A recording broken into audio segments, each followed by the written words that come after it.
Regardez la vie des diocèses avec la Mutuelle Saint-Martin. La mutuelle d'inspiration chrétienne qui fête ses 75 ans.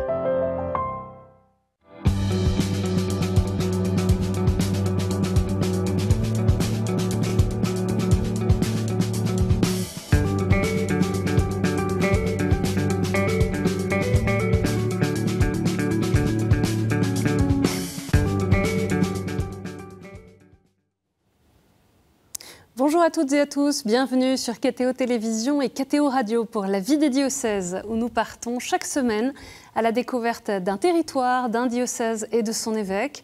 Et aujourd'hui, direction la région Centre-Val de Loire pour parler du diocèse de Chartres dont le territoire correspond au département de l'Eure-et-Loire. Dans cette édition, on découvrira le parcours jubilaire proposé à l'occasion des 1000 ans de la crypte de la cathédrale Notre-Dame de Chartres.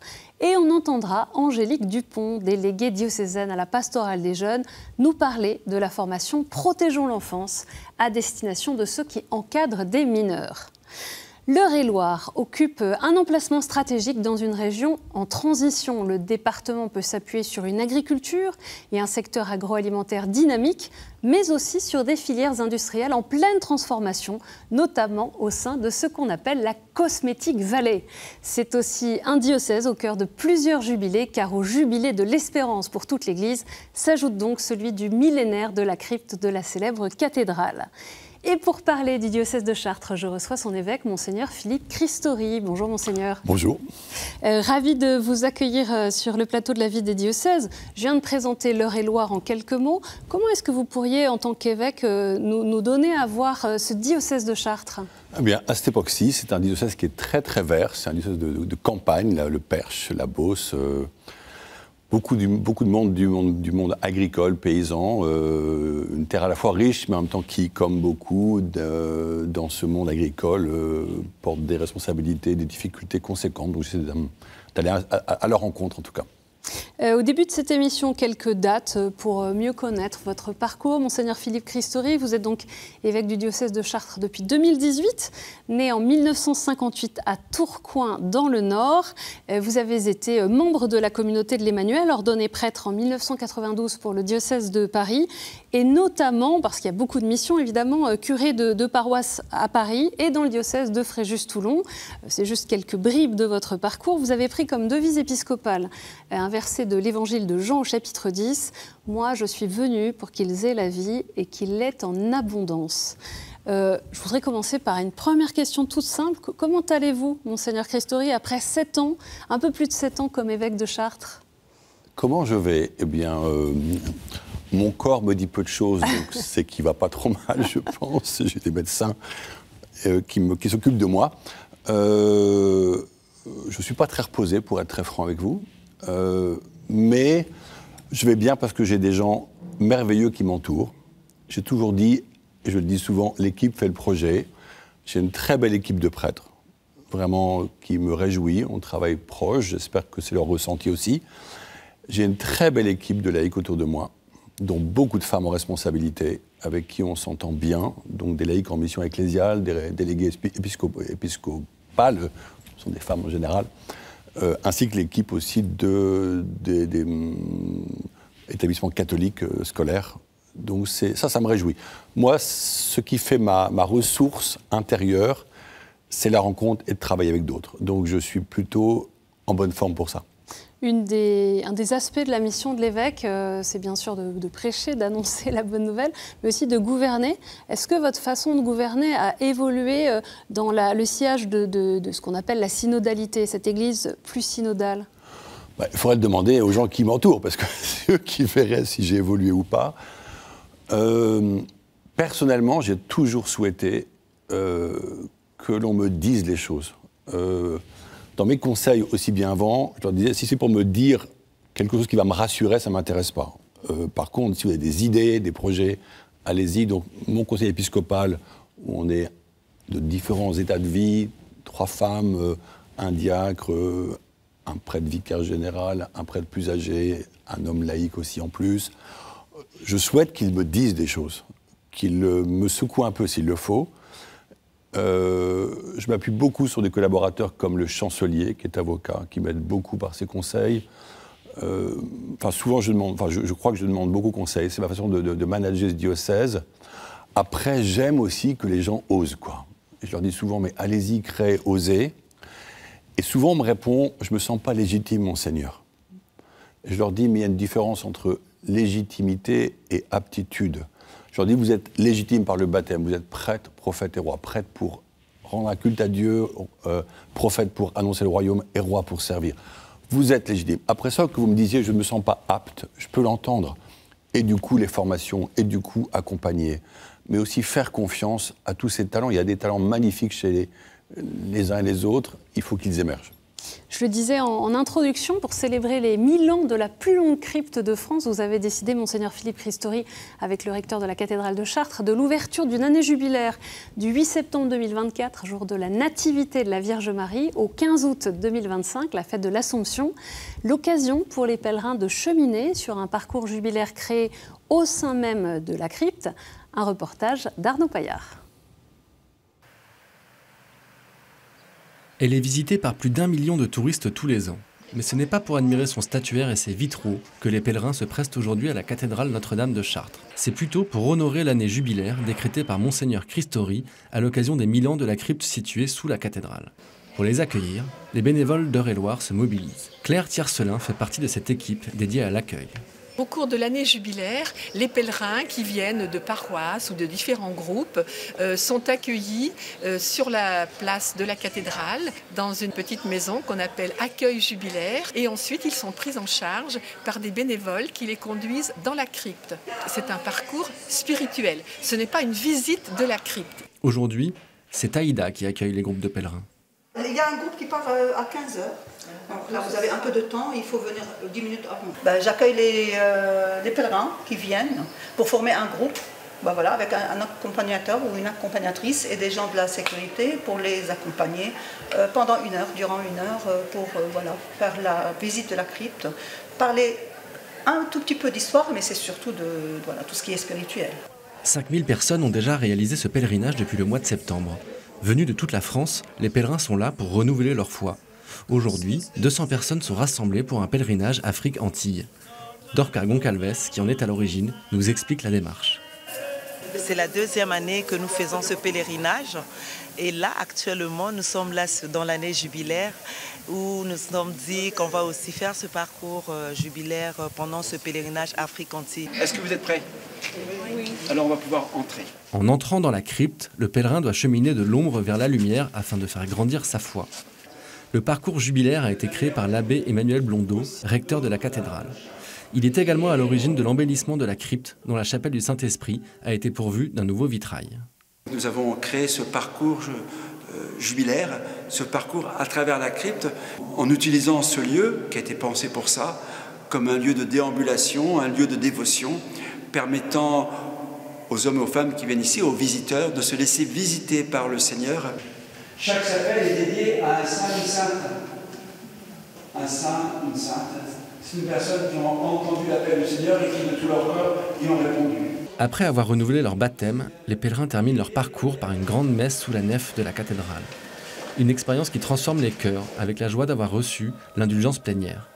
Se souvenir de son baptême pour se renouveler, comme si on se convertissait à nouveau. Plusieurs milliers de pèlerins sont encore attendus avant la fin du jubilé, prévu pour la fête de l'Assomption, le 15 août prochain.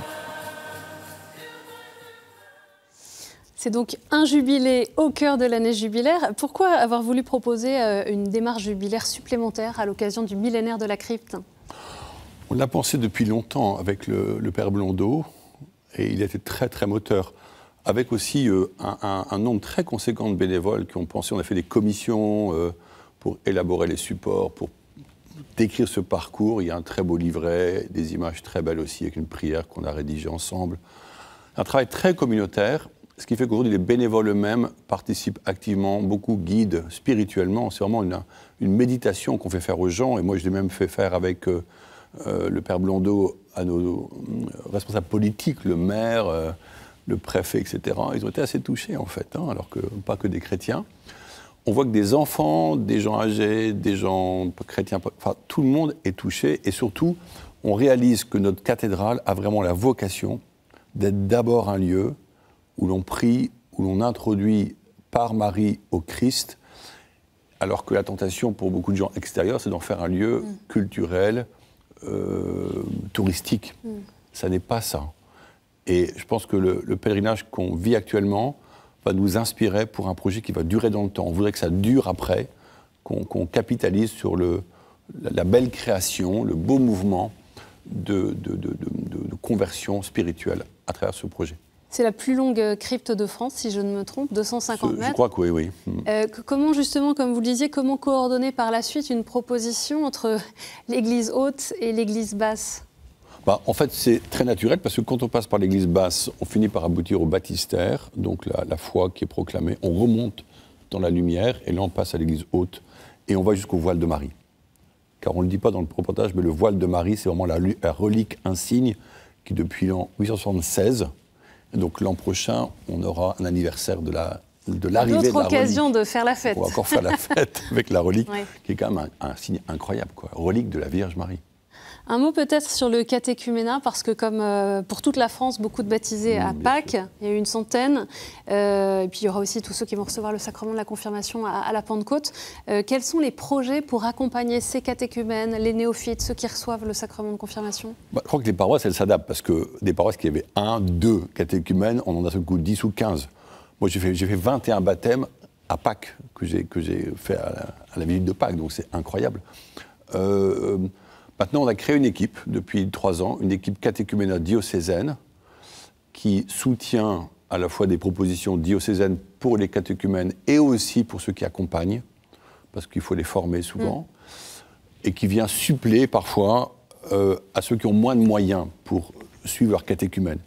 C'est vrai qu'on a fait aussi une sorte de charte avec 9 propositions pour un catéchuménat réussi. Vous en souvenez de quelques-unes de ces propositions? Par exemple, proposer aux catéchumènes une véritable école de prière, leur proposer une formation biblique, théologique, leur offrir une fraternité, leur faire découvrir les lieux saints chrétiens, aller à Lisieux, aller à Montmartre, les inviter dans des familles catholiques. Il y a toute une série de propositions qui peuvent structurer un catéchuménat, parce qu'il me semble que ce qui n'est pas mis en place avant le baptême aura du mal à être mis en place après. Et on voit des néophytes qui se perdent parce que leur vie est compliquée. Ils sont loin des centres spirituels dans la campagne. Et donc il faut vraiment créer avant quelque chose. Comme dans votre diocèse, comme dans tant d'autres, il y a une ville forte, Chartres, puis il y a aussi de nombreuses paroisses rurales. Comment est-ce qu'on fait pour justement garder une dynamique d'ensemble? Vous le disiez, certaines des paroisses, bien sûr, sont plus pauvres en ressources humaines, et les catéchumènes, ils demandent un accompagnement, ils demandent une formation. Alors justement, on essaie de réfléchir au fait qu'il faut en faire des missionnaires à leur tour un jour. On a créé une école des témoins qui est le fruit d'une année de réflexion avec un groupe de laïcs eux-mêmes très formés. On s'est dit quel est le projet, quel est le besoin. On a interrogé 80 personnes avec des questionnaires assez précis. On a fait une synthèse. On a fini par se rendre compte que ce qu'on voulait imaginer existait ailleurs, notamment à Nice. Donc on a appelé Nice, on a dit est-ce qu'on peut prendre vos supports, les revisiter? Ils ont dit aucun problème. Et donc on a lancé une école de témoins qui pour l'instant est au stade prototype mais qui a très bien marché. Redites-nous le sens de cette école des témoins. C'est 10 rencontres qui sont structurées par à la fois la parole de Dieu, des échanges, c'est assez traditionnel. Formation, participatif, pour que des gens prennent conscience que leur vocation de baptiser les conduit à être missionnaires. Dans votre diocèse, Angélique Dupont est déléguée diocésaine à la pastorale des jeunes. Elle a mis en place une formation à destination de ceux qui sont amenés à encadrer des mineurs, les moins de 18 ans. Cette démarche inspirée de Stop Abus, formation diffusée au sein du diocèse de Paris, offre des solutions concrètes pour détecter les maltraitances chez les enfants. On l'écoute. L'idée de cette formation est née en fait du fait que parallèlement à ma mission de déléguée diocésaine, je suis également responsable des camps de jeunes avec mon BAFD, mon brevet d'aptitude aux fonctions de directeur. Et donc nous sommes sur le terrain régulièrement et on s'est rendu compte que les postures des uns et des autres n'étaient pas toujours adaptées. Nous avons demandé aux gens de venir à cette formation. Nous leur avons donné des données chiffrées, des définitions, parce qu'il nous paraissait vraiment important de définir les termes. Ensuite, nous avons fait quelques rappels légaux, des rappels à la loi. Nous avons ensuite développé une forme d'alerte et point d'attention, tant chez les victimes que chez les personnes qui pourraient être les auteurs de ces agressions. Et enfin, nous leur avons appris comment agir en termes de prévention, d'accueil et d'écoute de la parole de l'enfant, et enfin de signalement. puisque écouter un enfant, c'est bien, mais il faut agir derrière, ça ne suffit pas. On ne peut plus ignorer tout ce qui se passe, et les personnes ont découvert que les chiffres étaient quand même assez effarants. Il y a quand même 160 000 enfants victimes chaque année de violences sexuelles. Donc les premières victimes sont les enfants. Que dans 80% des cas, ça se passe dans le cadre familial ou dans le cadre de personnes extrêmement proches. Et enfin, il faut savoir, ils ne connaissaient pas forcément le 119 par exemple, qui est un numéro d'écoute en ligne. Le 119, il faut savoir qu'en France, il reçoit 800 appels par jour de personnes qui posent des questions, qui s'interrogent. Les abus ne sont pas forcément des abus ou des violences sexuelles. Ça peut être aussi tout simplement un enfant qui n'a jamais eu de goûter. Toutes ces choses-là, c'est important d'avoir des points d'attention. Parce que peut-être que ce sont des familles tout simplement qui sont dans le besoin, qui n'osent pas demander de l'aide. Et donc nous, on est là pour ça aussi, pour être attentifs à tous. C'est une formation donc, qui était proposée au départ dans le diocèse de Paris, que vous avez reprise. 180 personnes ont été formées parmi celles qui travaillaient au contact des mineurs. Pourquoi avoir souhaité proposer cette formation dans le diocèse de Chartres ? Je crois qu'on est, comme beaucoup de diocèses, sensibilisés aux abus sexuels. On a beaucoup travaillé avec une équipe, Angélique, il y avait 5 femmes avec elle, qui sont toutes dans le giron diocésain, très impliquées pour les pèlerinages, pour la suivi des malades, etc. Donc qui ont une compétence.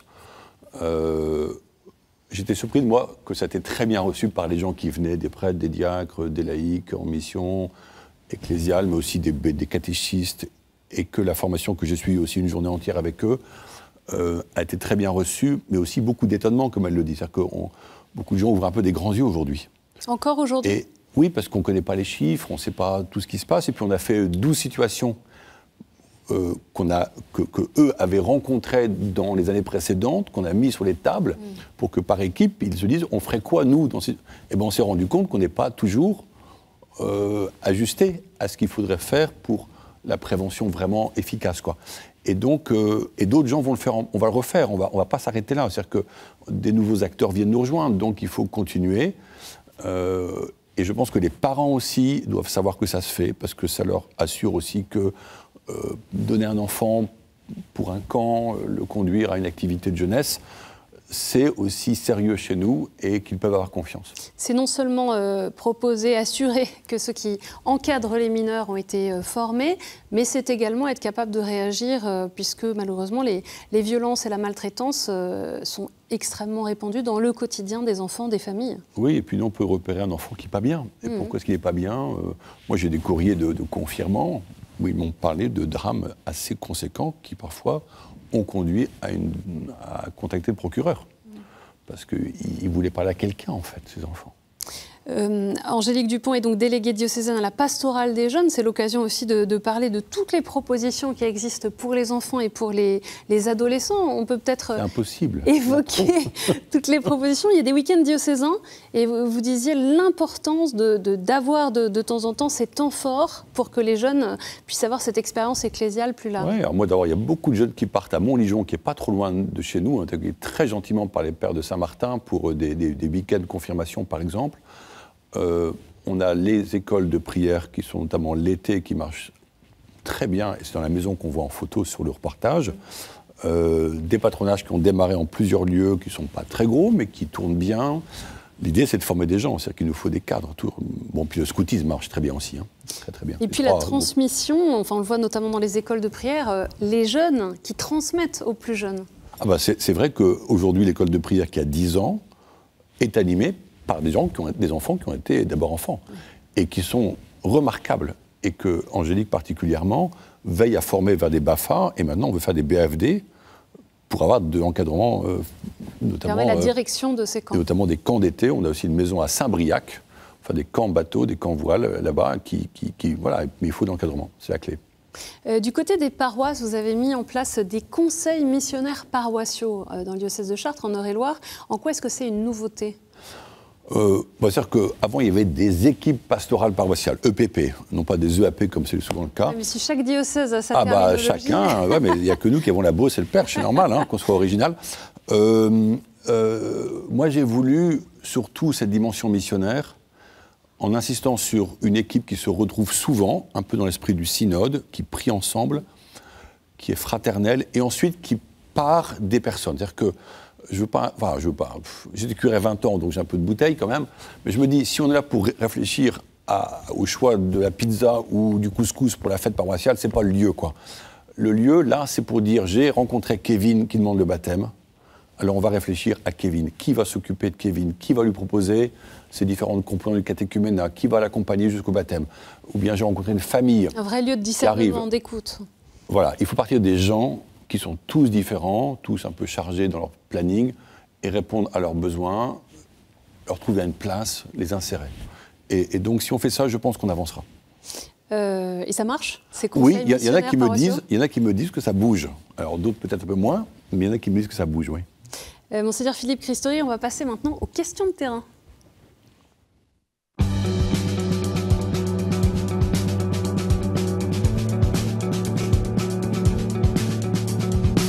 On a une première question d'Audrey, qui est originaire de Lèves.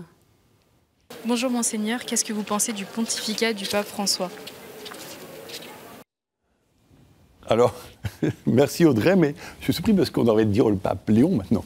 Le pape François était un beau pontificat, parce que cet homme a été une voix qui nous a bien remué quand même globalement, bien remué par rapport aux périphéries, par rapport aux pauvres, par rapport à cette collégialité aussi. Moi ça me plaît ce terme-là, ou co-responsabilité. Mais il faudrait relire, parce que je suis même étonné quand je reprends un peu en arrière ce qu'il a pu donner comme texte, Laudato Si, Fratelli Tutti, enfin tous ces grands textes qui nous ont quand même bien nourris. La joie de l'évangile, au tout début. Ah ouais, merveilleux texte sur la mission. Il ne faudrait pas tourner trop vite la page, quoi. Il y a beaucoup à recevoir encore de lui. J'ai une autre question de Monique, qui elle est de Chartres. Bonjour Monseigneur, je voulais vous poser une question. Comment vous faites pour être plus proche des gens du diocèse? Voilà, merci. Merci Monique, mais je ne sais pas si elle veut dire que je le suis et comment je fais, ou je ne le suis pas et il faut que je le fasse. Je ne sais pas. J'essaie en tout cas d'aller vers eux. Moi j'aime bien aller vers eux. Vous voyez, tout à l'heure j'étais au bistrot parce que j'attendais de venir à KTO. J'ai rencontré Ahmed, on a parlé, je l'ai béni, on s'est embrassés. Moi j'aime bien faire ça. J'aime bien aller au fond vers des gens, sur les marchés, ailleurs. Cette rencontre individuelle est riche. Après, est-ce que je le suis assez pour les gens? J'espère. J'espère qu'ils me diraient si ce n'était pas le cas. Est-ce que la mission de l'évêque a aussi évolué, peut-être ces dernières dizaines d'années? Des pasteurs plus proches? Moi, je pense que ça dépend de chacun. On n'est pas les mêmes. On est 100 évêques en France à être on n'est pas pareil. Je pense qu'il ne faut pas se comparer. Moi, j'aime bien aller effectivement dans la rue parler avec des gens que je croise. J'aimerais le faire plus encore. J'aime bien aller dans les fermes, entreprises. Voilà, c'est ma façon d'être peut-être. Bon. On a une dernière question de Valérie de la paroisse Saint-Gilles-du-Hain. Bonjour Monseigneur, je voulais savoir ce que l'Église pensait de la préservation de la nature et comment est-ce qu'on pourrait s'engager pour mener des actions pacifiques mais concrètes qui aboutissent. Merci. Très bonne question. Il y a quelques années, quand le texte est sorti du pape Laudato Si, on a voulu monter un comité écologie, entre guillemets, travaillant sur le sujet. On a contacté notamment des couples qui ont des fermes. À la fois, c'est pas que les fermes, l'écologie intégrale, mais quand même, on a un prêtre d'ailleurs, Jean-Marie Loud, qui a créé une structure qui s'appelle Grâce de Jardin, et il fait vendre la permaculture maintenant avec des acteurs pour la réinsertion, etc., du monde aussi profane. Ça n'a pas été très simple de trouver des gens très motivés pour le faire. Donc ce suivi de ce groupe écologie, aujourd'hui c'est un peu en suspens, on peut dire. Et aussi parce que ces agriculteurs peinent beaucoup. Le monde, enfin ceux qui ont fait le choix du bio par exemple, parfois en reviennent, tellement c'est dur, les rendements sont moindres et les prix sont bas. Donc en fait c'est parfois un sentiment un peu d'être délaissé. J'essaie d'être proche d'eux, mais la question est en suspens. J'aurais une dernière question pour terminer cette émission, parce que nous sommes actuellement ce qu'on appelle au cénacle entre l'Ascension et la Pentecôte. Comment nous aider à nous préparer, à mieux accueillir, à vivre avec l'Esprit Saint? Cette question, elle est très bonne, parce que je pense que le temps pascal lui-même est un temps très précieux, mais on en parle un peu moins, alors que le carême, on en parlait beaucoup. On est arrivé maintenant à cette à cette première neuvaine, puisque la première neuvaine de 9 jours, c'est ça, c'est l'attente des apôtres au Cénacle, qu'un événement va arriver, ils ne savent pas quand, sauf que ça va arriver à la Pentecôte de l'époque, hein, donc 9 jours d'attente. La Pentecôte, c'est une très belle fête, parce qu'on souhaite vraiment que l'Esprit Saint nous remue tous, et nous change tous, et mette le feu à la maison, église, pas le bâtiment bien sûr, mais à notre communauté. On aura d'ailleurs, à la Vigile de Pentecôte, une grande soirée de prière et on va confirmer beaucoup d'adultes. Ça, c'est un choix qu'on a fait par rapport au Jubilé de l'Espérance pour être un peu en communion avec toute l'Église universelle. Voilà, donc ensuite, c'est conduire les gens à cette liberté d'être eux-mêmes chrétiens dans leur monde, à oser être fiers de leur foi, la transmettre, l'annoncer, à temps et à contre-temps. Voilà, j'espère que ça se fera comme ça. Merci beaucoup, Monseigneur Philippe Christori, d'être venu ici sur le plateau de La Vie des diocèses. Pour en savoir plus sur le diocèse de Chartres, vous pouvez aller sur le site internet diocèseschartres.fr. Cette émission est bien sûr à retrouver sur ktotv.com. Merci à chacun d'entre vous pour votre fidélité. Je vous donne rendez-vous la semaine prochaine.